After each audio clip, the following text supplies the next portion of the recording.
القلب يفرح إن رآك ويشرق والنور يرقص والحنايا تشفق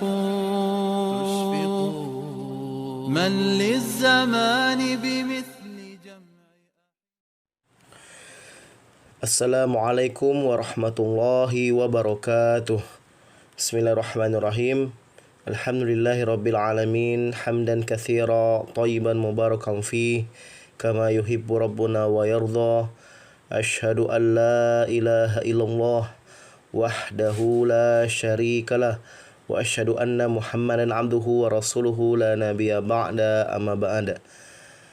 Alhamdulillahirabbil alamin, segala puji bagi Allah Subhanahu wa taala yang telah mempertemukan kita pada channel Ibnu Qayyim, yakni kajian ilmiah. Pada kesempatan kali ini kita insyaallah akan membahas tentang Kitabul Jami'. Kitabul Jami' ini adalah bagian dari kitab Bulughul Maram min Adillatil Ahkam yang ditulis oleh Syekh Al-Hafiz Ibnu Hajar Asqalani, yang beliau wafat pada tahun 852 Hijriah. Beliau rahimahullah menjadikan Kitabul Jami' ini sebagai bab penutup dari karya fenomenalnya. Apa itu karya fenomenal beliau? Yakni kitab Bulughul Maram. Tentu kitab ini tidak asing lagi bagi banyak khalayak muslim ya. Ia merupakan salah satu karya tulis ringkas terbaik yang merangkum sejumlah hadis Rasulullah SAW dalam kajian fikih. Berbagai hadis yang dimuat di dalamnya terkategorikan ke dalam hadis-hadis yang merupakan pondasi hukum Islam di kalangan para ulama.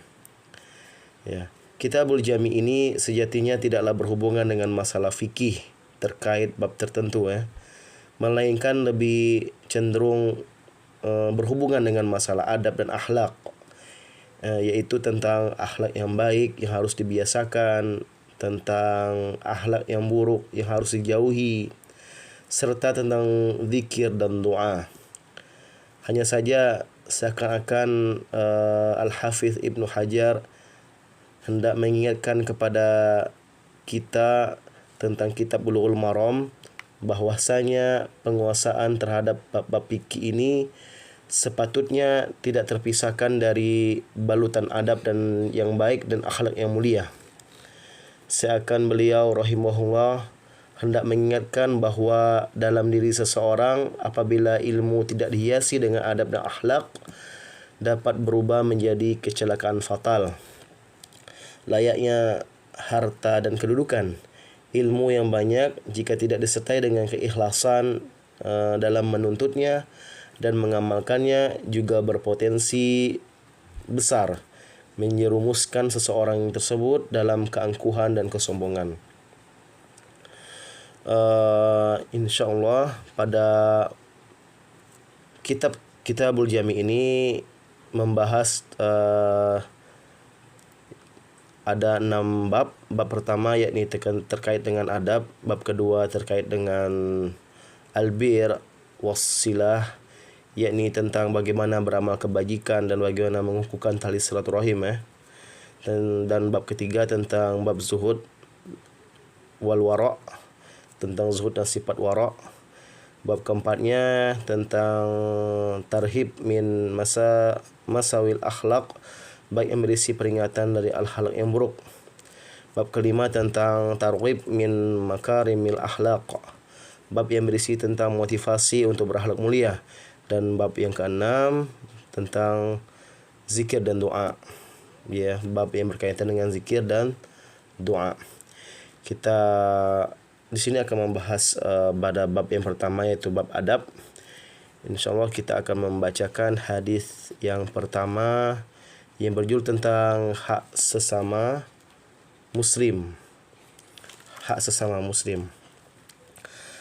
An Abi Hurairah anna Rasulullah sallallahu alaihi wasallam qala haqqul muslimi 'alal muslim sittu qil ma hunna ya Rasulullah qala idza laqitahu fasallim alaihi wa idza da'aka fa'ajibhu wa idza stansahaka fansah lahu wa idza 'atasa fahamidallahu fashammidhu wa idza marida fa'udhu wa idza mata fattabi'hu.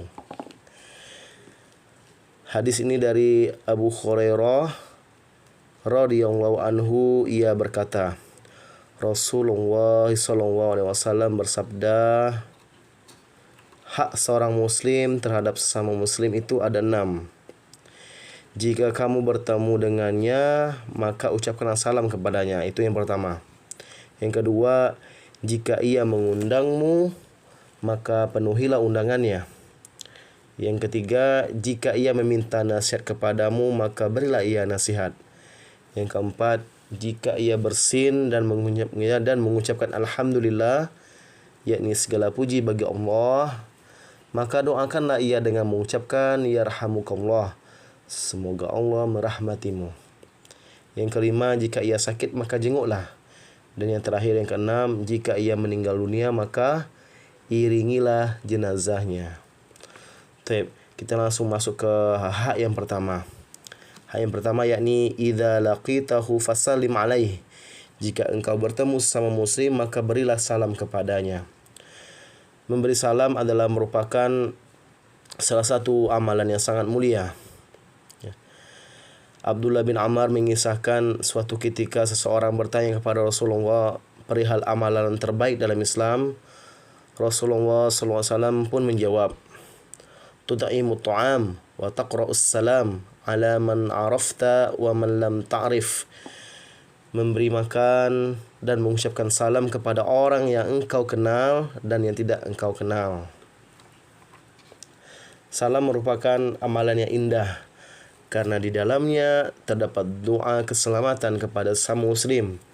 Dengan membiasakan menyebarkan salam, maka akan timbul rasa cinta di antara kaum muslimin. Dengan demikian jalinan ukhuwah Islamiyah akan semakin erat. Nah, itu tentang mengucapkan salam kepada sesama muslim. Hak yang kedua yaitu wa idza da'aka fa'ajibhu. Jika dia mengundangmu maka penuhilah undangannya. Mayoritas ulama mengatakan bahwa yang wajib dipenuhi hanyalah undangan walimah pernikahan. Adapun memenuhi undangan yang lain maka hukumnya mustahab atau sunnah dan tidak sampai diwajibkan.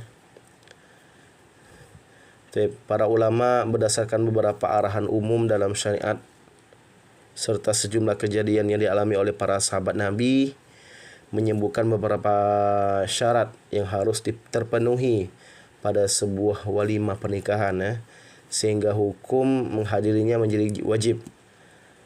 Syarat-syarat tersebut adalah yang pertama, yang mengundang adalah seorang muslim. Apabila yang mengundang adalah orang kafir maka tidak wajib untuk menghadirinya. Itu yang pertama. Yang kedua, yang mengundang adalah orang yang sedang tidak diboikot.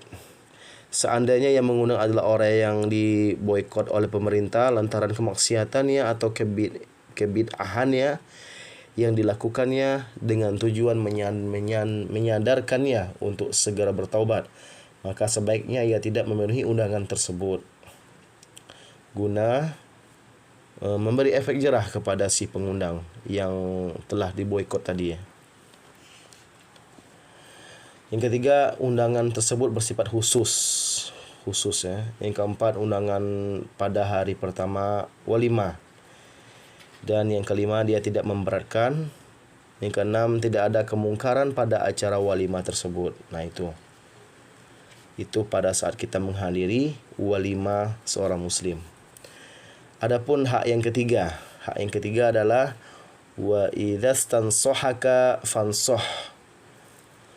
Jika dia meminta nasihat kepadamu maka nasihatilah dia. Para ulama menyebutkan bahwa hukum menasihati seorang muslim apabila tanpa diminta adalah sunnah. Akan tetapi jika seorang muslim tersebut datang meminta nasihat kepada kita, maka wajib hukumnya bagi kita untuk menasihatinya. Terkadang seorang muslim itu yang sedang menghadapi suatu permasalahan datang kepada kita untuk meminta nasihat. Maka nasihatilah ia selama Anda mampu, selama kita mampu. Jangan pelit dengan nasihat. Nasihatilah dan berikanlah solusi bagi saudara kita berdasarkan dalil-dalil syariat yang kita ketahui dan juga berdasarkan pengalaman kita. Jangan malah berbasa-basi, mengelak dari memberikan nasihat, atau bahkan malah berbalik menipu atau memperdaya orang yang meminta nasihat tersebut. Nah, itu hak yang ketiga. Hak yang keempat adalah wa idza atasa fahamidallahu fashammidhu. Jika dia bersin kemudian dia mengucapkan alhamdulillah, maka jawablah dengan yarhamukallah. Pembahasan secara detail ini tentang adalah permasalahan ini akan kita bahas di hadis berikutnya insyaallah, tentang adab-adab bersin ya. Adab-adab bersin. Nah itu. Jadi apabila ada saudara kita yang mengucapkan alhamdulillah saat dia bersin, maka kita doakan dia. Itu hak yang keempat. Nah, hak yang kelima adalah wa idza maridha fa'udhu. Jika dia sakit maka jenguklah dia. Hukum menjenguk saudara muslim yang sakit adalah fardu kifayah. Artinya jika salah seorang muslim yang sakit, tidak semua muslim lainnya harus menjenguk. Akan tetapi cukup sebagian dari mereka saja yang menjenguknya. Namun jangan sampai tidak seorang muslim pun yang menjenguk saudara muslim yang sakit tersebut. Harus ada yang menjenguknya. Salah satu sisi akhlak yang sangat penting yang Rasulullah SAW memberikan perhatian khusus kepadanya, yaitu akhlak dalam menjenguk orang sakit. Dan hak yang keenam adalah wa idza mata fadba'hu. Jika dia meninggal maka ikutilah jenazahnya ya. Seorang muslim adalah makhluk yang mulia dan harus dimuliakan baik semasa hidupnya ataupun setelah wafatnya. Maka oleh karena itu menyelenggarakan jenazah adalah salah satu amalan yang sangat besar pahalanya. Rasulullah SAW bersabda, man syahidal janazah hatta yusalliya falahu qiratun wa man syahida hatta tudfana kana lahu qiratan. Barang siapa yang menghadiri jenazah hingga usai disolatkan, maka baginya pahala seukuran qirat. Dan barang siapa yang menghadirinya hingga dikuburkan, maka baginya pahala seukuran 2 qirat. Lalu ditanyakan kepada Rasulullah SAW, apa itu 2 qirat? Rasulullah SAW bersabda, mithlul jabalainil azimain. Seperti 2 gunung yang besar. Tuh, 1 qirat ada 1 gunung. Kalau 2 qirat berarti 2 gunung yang besar. Dalam riwayat lain disebutkan bahwa man shalla ala janazatin walam yatma'ha falahu qiratun fa in tabi'aha falahu qiratan asgharuhuma mithlu Uhud. Barang siapa yang menyolatkan jenazah namun tidak mengantarkannya, maka baginya pahala 1 qirat. Dan jika ia ikut mengantarkannya hingga dikuburkan, maka baginya pahala 2 qirat. Nah, ukuran yang terkecil dari keduanya seperti gunung Uhud. Nah, itulah yang dijelaskan oleh Rasulullah SAW. Nah, itulah yang mungkin dapat kita bahas pada pembahasan hak sesama muslim pada kali ini, pada hadis yang pertama. InsyaAllah kita lanjut lagi pembahasan hadis kedua yang berikutnya. Barakallahu fikum. Kita tutup dengan doa kafaratul majlis. Subhanakallahumma wa bihamdika asyhadu an la ilaha illa anta astaghfiruka wa atubu ilaik. Wassalamualaikum warahmatullahi wabarakatuh.